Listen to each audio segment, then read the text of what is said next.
चल रही होगी। प्यारे बच्चों, आज का क्लास बहुत ही ज्यादा इंपॉर्टेंट है आप सभी बच्चों के लिए, क्योंकि आज के क्लास में हम लोग पढ़ने वाले हैं 12th क्लास के बायोलॉजी का 70 मोस्ट इंपॉर्टेंट ऑब्जेक्टिव क्वेश्चन। और ये सारे प्रश्न आपके बोर्ड एग्जाम के दृष्टिकोण से बहुत ही ज्यादा इंपॉर्टेंट होते हैं। तो बच्चा पार्टी इन सारे प्रश्नों को आप लोग जरूर याद कर लीजिएगा। ओके जी, चलिए फिर क्लास को स्टार्ट करते हैं। सारे बच्चे हमारे साथ चैट सेक्शन में आंसर को भी लगाते चलिएगा, जिससे कि ये सारा प्रश्न आपको क्लास में ही अच्छे से याद हो जाएगा। देखिए, पहला नंबर सवाल जो है आपके फोन के स्क्रीन पर है। सभी बच्चे लगा दो, क्या होगा इसका सही जवाब। देखो, पहला नंबर सवाल कह रहा है कि आम के फल में खाने वाला भाग कौन सा होता है, बता दो आप लोग। बाह्य फल भित्ति, मध्य फल भित्ति, अंत फल भित्ति, या फिर इनमें से कोई नहीं। और मैं आशा करूंगा कि इसका आंसर आप लोग सही लगाओगे। देखो, आम के फल में जो खाने वाला भाग होता है वो कौन सा होता है, बाह्य फल, मतलब हम छिलका को तो थोड़ी ना खाते हैं, तो ये गलत हो जाएगा। हाँ, मध्य फल मतलब बीच वाला भाग जो गुद्देदार पार्ट होता है उसी को तो खाते हैं, इसलिए करेक्ट आंसर हमारा बी हो जाएगा।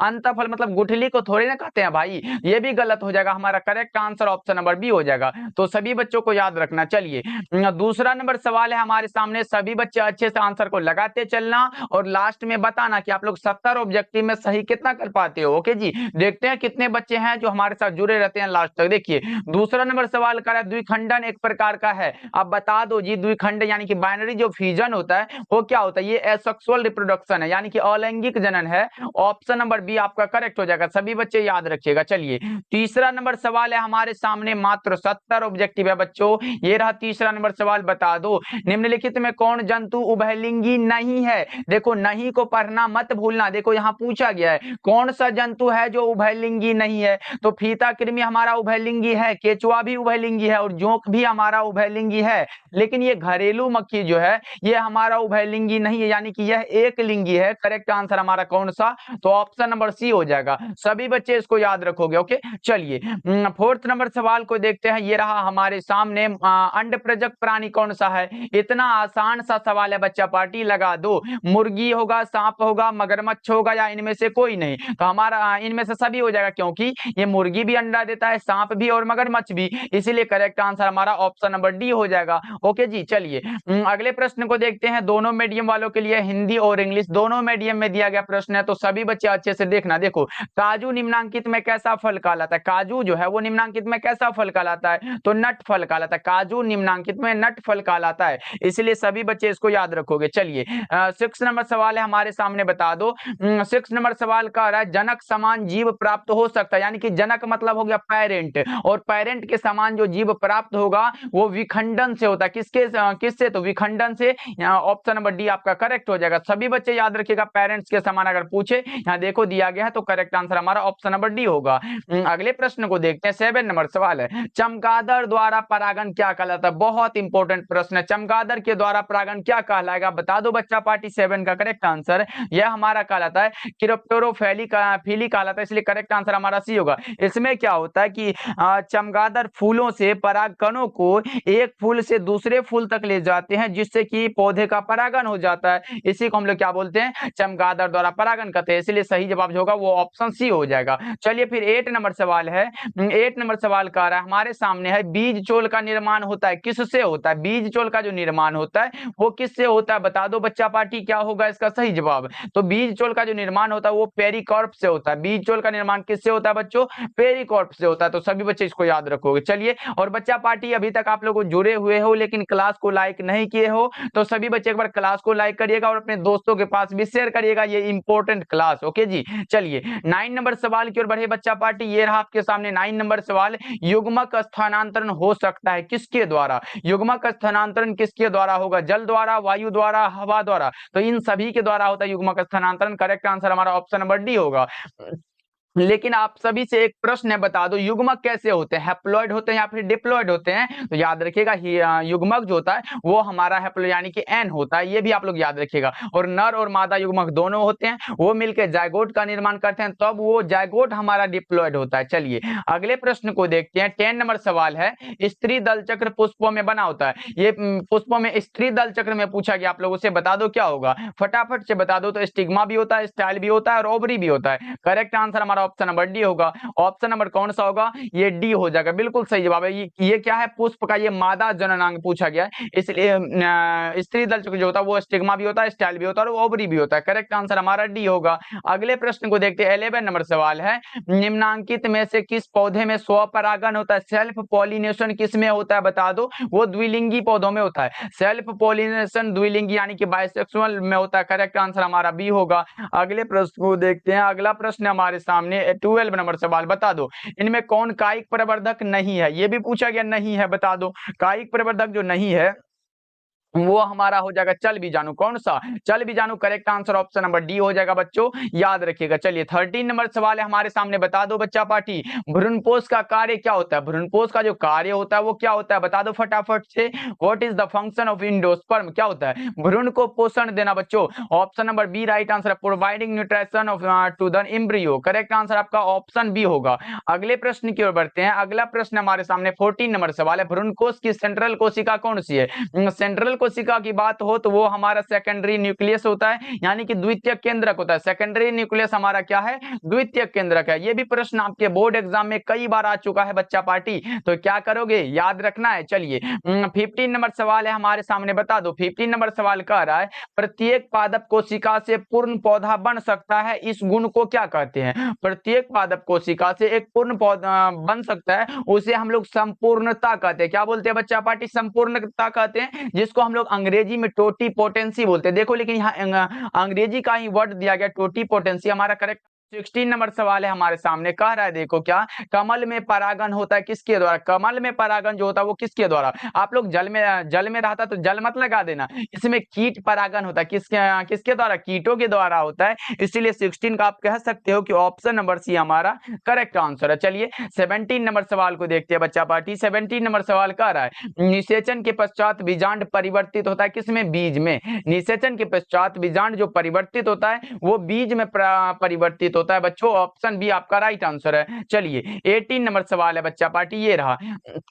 18 नंबर सवाल कर रहा है, एक प्रारूपी पुष्प में कितने प्रकार के पुष्प पत्र होते हैं? लगा दो क्या होगा इसका सही जवाब। एक प्रारूपी पुष्प में प्रायः कितने प्रकार के पुष्प पत्र होते हैं? 18 का सही जवाब बता दो बच्चों, क्या होगा? 4 प्रकार के। बहुत अच्छे। अब पूछोगे सर कौन कौन से होते हैं बता दे तो बहुत अच्छा हो। देखो एक होता है कैलिक्स होता है, दूसरा कोरोल्ला होता है, एंड्रोसियम होता है, उसके बाद गायनेसियम होता है। ये 4 ही होता है, तो ये भी आप लोग याद रखिएगा। ओके जी। चलिए अगले प्रश्न को देखते हैं। अगला प्रश्न हमारे सामने 19 नंबर सवाल है, पुष्प के नर जनन संरचना को क्या कहते हैं? पुष्प के नर जनन संरचना को हम लोग पुमंग बोलते हैं, और पुष्प के मादा जनन संरचना को हम लोग क्या? जायांग बोलते हैं। तो ये भी याद रख लो, कहीं ये पूछ दे तो आप लोग ये लगा देना। 19 का जो सही जवाब होगा वो क्या लगाओगे? ऑप्शन अभी का जो करेक्ट आंसर है वो ए हो जाएगा। ओके चलिए अगले प्रश्न की ओर बढ़ते हैं। अगला प्रश्न है 20 नंबर सवाल, निम्न में से असत्य फल किससे बनता है? असत्य फल का जो निर्माण होता है वो किससे होता है बता दो सभी बच्चे। 20 का करेक्ट आंसर फटाफट से बता दो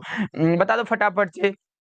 ओके ये होता है असत्य फल जो बनता है ये पुष्पासन से बनता है। असत्य फल का निर्माण किससे होता है बच्चों? पुष्पासन से होता है। देखो सेब और नाशपाती क्या है? असत्य फल है, क्योंकि वे अंडाशय के अलावा जो होता है वो पुष्पासन से भी विकसित हो जाते हैं। इसलिए सेब और नाशपाती हमारा क्या है? असत्य फल है। ये भी आप लोग याद रखिएगा। ओके अभी का जो सही जवाब है वो ऑप्शन नंबर बी हमारा क्या होगा? सही जवाब है। ओके चलिए अगले प्रश्न को देखते हैं। अगला प्रश्न, हाँ अगर पूछे सत्य फल का निर्माण, पूछे सत्य फल का जो निर्माण होता है वो हमारा क्या होता है? अंडाशय से होता है। याद रखिएगा आप लोग। चलिए 21 नंबर सवाल है हमारे सामने, बता दो प्रोजेस्टेरोन हार्मोन का स्रवण किससे होता है? प्रोजेस्टेरोन हार्मोन का जो स्रवण होता है वो किससे होता है? 21 का करेक्ट आंसर बता दो। वो होता है कॉर्पस ल्यूटियम से। किससे होता है बच्चा? कॉर्पस ल्यूटियम से। करेक्ट आंसर हमारा डी हो जाएगा। लेकिन गर्भाधारण के दौरान जो होता है इसका स्रावन जो होता है वो प्लेसेंटा से भी हो जाता है, लेकिन अभी का प्लेसेंटा नहीं होगा इसका करेक्ट आंसर, क्योंकि यहाँ पूछा गया है प्रोजेस्टेरोन हार्मोन का स्रवण किससे होता है? वो होता है कॉर्पस ल्यूटियम से। गर्भाधारण के समय ये होता है प्लेसेंटा से भी हो जाता है, लेकिन अभी का जो सही जवाब है वो डी होगा। चलिए अगले प्रश्न को देखते हैं। अगला प्रश्न हमारे सामने 22 नंबर सवाल है, एक स्वस्थ महिला के पूरे जीवन काल में उत्पन्न कुल अंडों की संख्या कितनी होती है? एक स्वस्थ महिला के पूरे जीवन काल में उत्पन्न कुल अंडों की जो संख्या होती है वो 400 होती है। कितनी होती है बच्चा पार्टी? 400। राइट आंसर आपका ऑप्शन बी होगा। अगले प्रश्न को देखते हैं। 23 नंबर सवाल है, गर्भाशय किससे संबंधित है? और ये जो प्रश्न है ये सभी बच्चे को पता होना चाहिए। गर्भाशय जो वो किससे संबंधित होता है, ये सभी को पता होगा। ये होता है मेल रिप्रोडक्टिव सिस्टम से, यानी कि मादा जनन तंत्र से। राइट आंसर हमारा क्या होगा, ऑप्शन नंबर बी हो जाएगा। लगा लो करेक्ट आंसर है। चलिए 24 नंबर प्रश्न हमारे सामने। 24 नंबर सवाल कर रहा है, कोशिकीय अवस्था में भ्रूण क्या कहलाता है। कोशिकीय अवस्था में जो भ्रूण कहलाता है वो क्या कहलाएगा, वो मोरुल्ला कहलाता है। क्या कहलाता है, मोरुल्ला। करेक्ट आंसर हमारा ऑप्शन नंबर बी हो जाएगा। 24 का राइट आंसर हमारा बी हो जाएगा। डेली क्लास का टाइम है हमारा 7 बजे, शाम के 7 बजे, और एक होता है शाम के 9 बजे। तो दोनों क्लास को आप सभी बच्चे जरूर ज्वाइन करिएगा। ओके, चलिए 25 नंबर सवाल है हमारे सामने। बता दो, फैलोपियन नलिका का अंडाशय से निकटस्थ भाग कौन सा होता है। फैलोपियन नलिका का अंडाशय से निकटस्थ भाग होता है वायु कोशिका। राइट आंसर हमारा बी हो जाएगा। बहुत सारे बच्चे हैं जो गैस पेपर पढ़ के संकीर्ण पथ लगाएंगे, बच्चा पार्टी ये गलत आंसर है। करेक्ट आंसर हमारा ऑप्शन बी होगा। चलिए 26 नंबर सवाल है हमारे सामने। बता दो 26 नंबर सवाल है, किस हार्मोन द्वारा अंडोत्सर्ग नियंत्रण होता है। किस हार्मोन के द्वारा होता है, बता दो क्या होगा इसका सही जवाब। यह होता है FSH और LH के द्वारा। करेक्ट आंसर हमारा डी हो जाएगा। FSH कहने का अर्थ होता है फॉलिकल स्टिमुलेटिंग हार्मोन होता है, और LH का जो फुल फॉर्म होता है वो होता है ल्यूटिनाइजिंग हार्मोन। तो याद रखिएगा, ये भी प्रश्न इंपॉर्टेंट है। चलिए 27 नंबर सवाल है हमारे सामने। बता दो, कॉर्पस ल्यूटेम किसके द्वारा स्रावित होने वाला हार्मोन है। ये तो अभी मैंने बताया, कॉर्पस ल्यूटेम जो होता है वो प्रोजेस्टेरोन हार्मोन के द्वारा स्रावित होता है। करेक्ट आंसर हमारा कौन सा, सी हो जाएगा। बिल्कुल सही आंसर है। चलिए 28 नंबर सवाल है हमारे सामने। बता दो 28 नंबर सवाल का जवाब। नर हार्मोन्स की उत्पत्ति जो होती है वो कहां से होती है। नर हार्मोन्स की उत्पत्ति कहां से होती है, वृषण से। कहां से बच्चों, वृषण से। राइट आंसर हमारा सी होगा। 28 नंबर प्रश्न है, 28 नंबर सवाल कर रहा है, मानव भ्रूण संरक्षित रहता है किसमें। मानव भ्रूण जो है वो किसमें संरक्षित रहता है, बता दो क्या होगा इसका सही जवाब। तो यह रहता है एमनियोटिक गुहा में। क्या, एमनियोटिक गुहा में। राइट आंसर हमारा बी हो जाएगा। चलिए अगले प्रश्न को देखते हैं। 30 नंबर सवाल है, मानव शुक्राणु के एक्रोसोम का निर्माण होता है किसके द्वारा। यह होता है गोल्जी काय के द्वारा। किसके द्वारा बच्चों, गोल्जी काय के द्वारा। 30 का करेक्ट आंसर हमारा सी होगा। चलिए 31 नंबर प्रश्न हमारे सामने। बता दो 2001 की जनगणना के अनुसार भारत की जनसंख्या वृद्धि दर क्या है। बता दो 2001 की जनगणना के अनुसार भारत की जनसंख्या वृद्धि दर क्या है, वो है लगभग 2%। करेक्ट आंसर हमारा ऑप्शन नंबर सी हो जाएगा। याद रखिएगा बच्चों, ये भी प्रश्न आपके बोर्ड परीक्षा में पूछा गया। चलिए अगले प्रश्न को देखते हैं। 32 नंबर सवाल है, कैपेसिटेशन एक प्राकृतिक क्रिया है जो होती है किसमें होती है। यह होती है मादा के जनन मार्ग में। करेक्ट आंसर हमारा ऑप्शन नंबर बी होगा। 33 नंबर सवाल है, बता दो क्या होगा इसका सही जवाब। गर्भ निरोध गोली में मौजूद प्रोजेस्टेरोन किस कार्य के लिए होता है। प्रोजेस्टेरोन जो होता है उसमें वो किस कार्य के लिए होता है, वो रोकता है अंडोत्सर्ग को। क्या होता है, अंडोत्सर्ग को रोकता है। इसलिए सही जवाब हमारा कौन सा, बी होगा।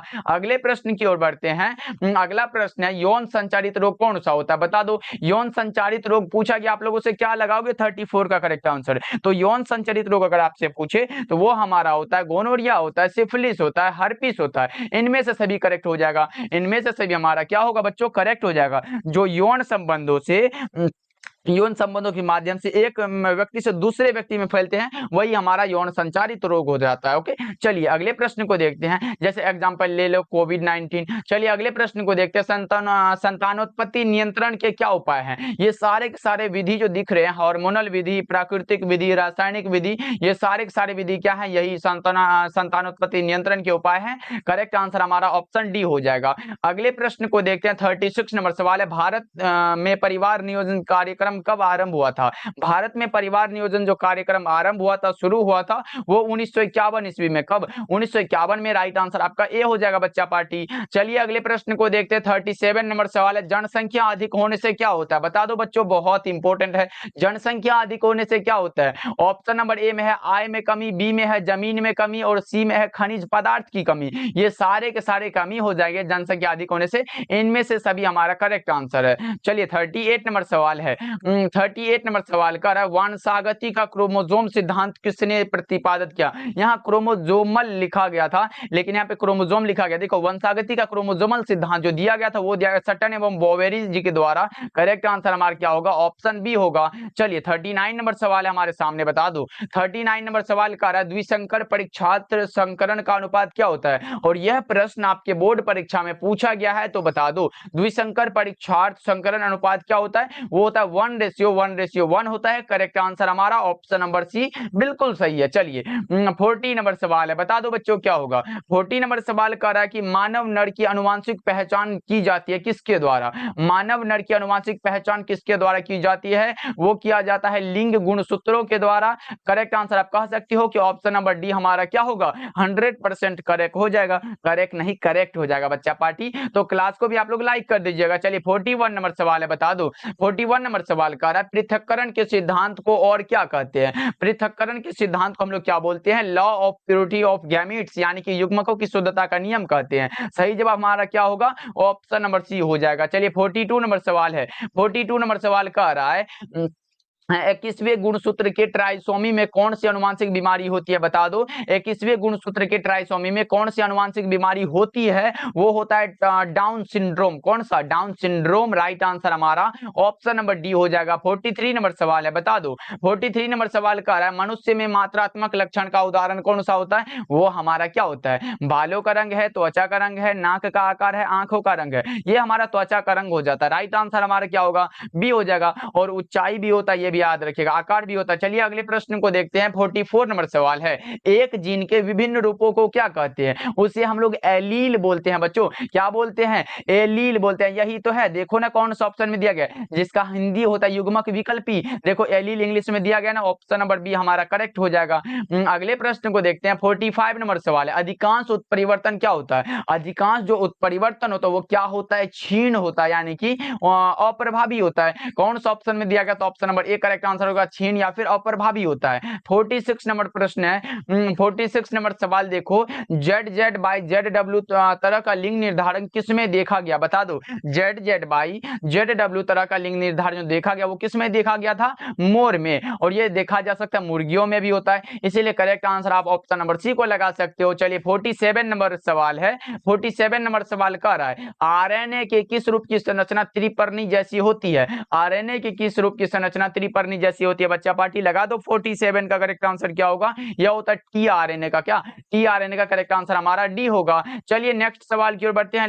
नेक्स्ट सवाल कह रहा है डीएनए के कूट क्रम क्या कहलाते हैं? डीएनए के कूट क्रम हमारा एक्सॉन कहलाते हैं। याद रखोगे बच्चों, ऑप्शन ए आपका सही आंसर है। चलिए 49 नंबर सवाल है। 49 नंबर सवाल है ओपेरोन मॉडल क्या प्रदर्शित किया था? क्या प्रदर्शित करता है, ये पूछा गया है। ओपेरोन मॉडल जो है वो प्रदर्शित करता है जीन का regulation of gene. Correct answer हमारा सी हो जाएगा। लेकिन आपसे मैं एक प्रश्न पूछ रहा हूं, इसका आंसर आप लोग कमेंट में लगा के रखना कि ओपेरोन मॉडल किसने प्रस्तावित किया था। ये आप लोग चैट सेक्शन और कमेंट सेक्शन में फटाफट से आंसर लगा देना। मैं बता भी दूं क्या, ये क्या था, जेकॉब एवं मोनोड साहब ने। ये भी याद रखिएगा ओपेरोन मॉडल जेकॉब एवं मोनोड ने किया था इसका प्रस्तावित। ओके चलिए 50 नंबर सवाल है हमारे सामने, बता दो। 50 नंबर सवाल कह रहा है लेक ओपेरोन में कितने संरचनात्मक जीन होते हैं? एक होता है हमारा जेड होता है, उसके बाद वाई होता है तथा ए होता है। कितना हुआ? तो 3 ही तो हुआ। करेक्ट आंसर हमारा क्या होगा? सी होगा। 51 नंबर सवाल है, देखो 51 नंबर सवाल कह रहा है पूराजीवी प्रमाण किसके अध्ययन पर आधारित है? पूराजीवी जो प्रमाण होता है वो जीवाश्म विज्ञान पर आधारित है, इसलिए करेक्ट आंसर हमारा सी हो जाएगा, जीवाश्म विज्ञान होता है। ओके जी चलिए 52 नंबर सवाल है, देखो 52 नंबर सवाल कितना आसान सा है। तुल्य रूप संरचनाएं क्या दर्शाती है? यह भी क्वेश्चन आपके बोर्ड परीक्षा में आया हुआ है बच्चों, इसलिए फटाफट से लगा दो। तुल्य रूप संरचनाएं क्या दर्शाती है? यह दर्शाती है फटाफट से 52 का राइट आंसर कितने बच्चे लगाओगे? अभी सारी विकास को दर्शाती है बच्चों, ऑप्शन बी आपका राइट आंसर है। 53 नंबर सवाल है, देखो 53 नंबर सवाल है नई प्रजातियों के निर्माण का महत्वपूर्ण कारक क्या है? नई प्रजातियों के निर्माण का जो महत्वपूर्ण कारक है वो है म्यूटेशन, यानी कि उत्परिवर्तन। करेक्ट आंसर हमारा ऑप्शन बी होगा। अगले प्रश्न को देखते हैं। 54 नंबर सवाल है डार्विन फिंचेज इनमें से किसका एक उदाहरण है? डार्विन फिंचेज जो है वो किसका एक उदाहरण है? बता दो। यह है अनुकूली विकिरण का। किसका? अनुकूली विकिरण का। राइट आंसर हमारा option number B correct answer है।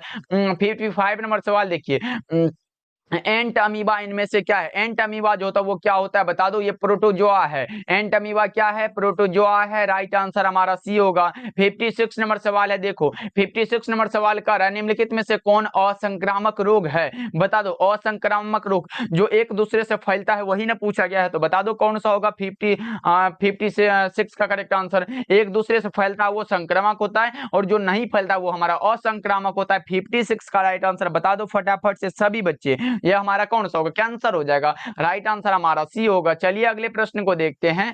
57 नंबर सवाल है, निम्नलिखित में से किस रक्त कोशिका को पीएमएनएल कहा जाता है, बता दो। निम्नलिखित में किस रक्त कोशिका को पीएमएनएल कहा जाता है, कहते हैं, किसे कहते हैं बता दो। ये हम लोग कहते हैं न्यूट्रोफिल को। किसको कहते हैं, न्यूट्रोफिल को। राइट आंसर हमारा ऑप्शन नंबर सी हो जाएगा बच्चों, याद रखिएगा।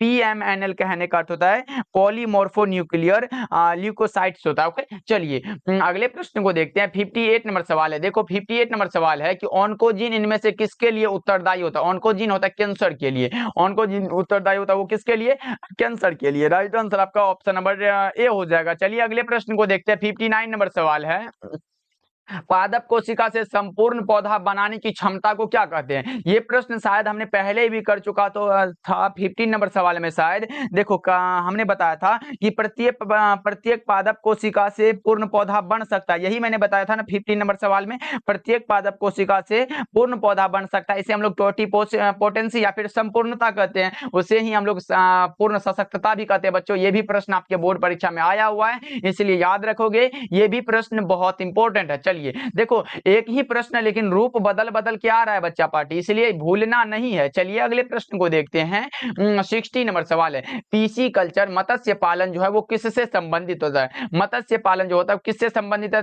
जलीय जंतुओं से। इतना आसान सा सवाल है कि हम लोग धराधर से फटाफट से लगा लेंगे। चलिए 61 नंबर सवाल है। 61 नंबर सवाल देखो, शहद का निर्माण कौन करती है। शहद का जो निर्माण करती है वो कौन करती है। एक ही अगर मानो मधुमक्खी का छाता है और कौन करेगी, उसमें तीनों रहता है, नर मधुमक्खी होता है, रानी मधुमक्खी और सेवक मधुमक्खी, उसमें एक के छत्ता में तीनों होता है। लेकिन शहद का जो निर्माण करता है वो कौन होता है, कार्यकर्ता या फिर सेवक मधुमक्खी। इसीलिए करेक्ट आंसर आप ऑप्शन नंबर बी को लगा लो। चलिए 62 नंबर सवाल है।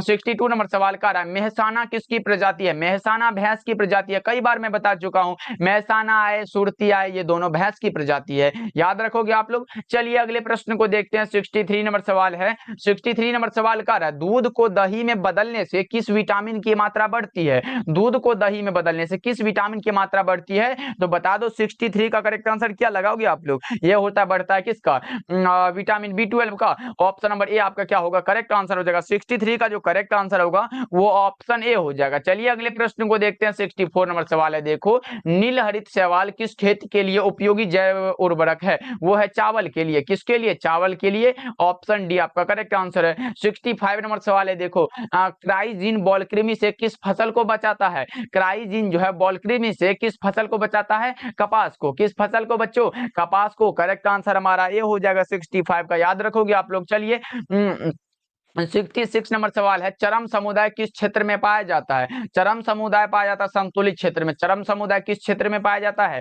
संतुलित क्षेत्र में। करेक्ट आंसर आपका ये हो जाएगा। 67 नंबर सवाल है, आपके सामने बता दो। 67 नंबर सवाल है, हवा के वेग को किस यंत्र द्वारा मापा जाता है। हवा के वेग को किस यंत्र द्वारा मापते हैं, तो वो मापते हैं एनीमोमीटर के द्वारा। किसके द्वारा बच्चों, एनीमोमीटर के द्वारा। राइट आंसर आपका ये होगा। 68 नंबर सवाल है, देखो मानव जनसंख्या का अध्ययन क्या कहलाता है। मानव जनसंख्या का जो अध्ययन कहलाता है वो कहलाता है डेमोग्राफी। क्या कहलाता है, डेमोग्राफी। इसी को हम लोग हिंदी में बोलते हैं जनसांख्यिकी बोलते हैं। ऐसे लिख भी सकते हो, क्या बोलते हैं इसको, इसको हम लोग बोलते हैं जनसांख्यिकी। याद रखोगे बच्चों, ये भी हिंदी में भी रह सकता है, इसलिए याद रखिएगा, इसको हम लोग जनसांख्यिकी बोलते हैं। चलिए 69 नंबर प्रश्न है। 69 नंबर सवाल का है, पादपों में सर्वाधिक पाए जाने वाला तत्व कौन सा था। वो हमारा कार्बन है। पादपों में सर्वाधिक पाए जाने वाला जो तत्व होता है वो कार्बन है। करेक्ट आंसर हमारा डी होगा। चलिए फिर अगले प्रश्न को देखते हैं। 70 नंबर सवाल है और आज के क्लास का ये लास्ट सवाल है। बता दो मानस अभ्यारण्य अवस्थित है कहाँ। असम में, बंगाल में, उत्तर प्रदेश में, बिहार में, कहाँ है, ये है असम में। मानस अभ्यारण्य असम में स्थित है बच्चों। ऑप्शन ए आपका करेक्ट हो जाएगा। ओके, चलिए आज का क्लास आपको कैसा लगा एक बार कमेंट करके बताना। सभी बच्चे आज कमेंट करेंगे और सभी बच्चे क्या करिएगा, क्लास को भी लाइक करिएगा। और चैनल पे पहली बार जुड़ रहे हो हमारे साथ तो जुड़ के आप हमारे साथ जुड़ सकते हो। बिल्कुल फ्री तैयारी कराई जाती है, इसलिए सभी बच्चे हमारे साथ जुड़ जाओ। ओके जी, फिर मिलते हैं अगले क्लास में। सभी बच्चे आप अपना ध्यान रखिएगा।